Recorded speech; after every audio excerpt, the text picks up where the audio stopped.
جو صحیح مسلم ہے فرائض کے ساتھ جو آپ کو تو کرنے ہی کرنے ہیں، جو پلر آف اسلام ہے وہ تو کرنے ہی کرنے ہیں، اس کے ساتھ وہ جھوٹ نہیں بولتا، کیونکہ جھوٹ الصدق ینجی والکذب یہلک، سچائی آپ کو نجات دیتی ہے، کامیاب کرتی ہے، جھوٹ آپ کو ہلاک کر دیتا ہے۔ سچائی جنت میں لے جاتی ہے اور جھوٹ جہنم میں لے جاتا ہے۔ نبی کریم صلی اللہ علیہ وسلم نے فرمایا کہ مسلمان سے کوئی بھی گناہ ہو سکتا ہے، کوئی بھی، اللہ کے جھوٹ۔ اگر آپ مسلمان ہیں، حقیقی مسلمان ہیں، حقیقی مسلمان، آپ جھوٹ نہیں بولیں گے۔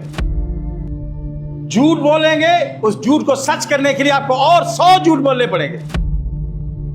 جھوٹ کے کوئی پاؤں نہیں ہوتے۔ ابھی آپ جھوٹ بول کے اپنی عزت کو بچا لیں گے اور اپنے آپ کو بچا لیں گے، لیکن ایک نہ ایک دن جھوٹ سامنے آنا ہی آنا ہے، دنیا میں بھی آنا ہے، آخرت میں بھی آنا ہے۔ تو میرے بھائیوں، میری بہنوں، میری بیٹیوں، میری ماں، سب سے پہلا سچ بولنا سیکھیں۔ زندگی میں سکون چاہتے ہیں، سچ بولنا سیکھیں، ہمیشہ سچ بولیں، چاہے وہ آپ کے خلاف ہی کیوں نہ جاؤ۔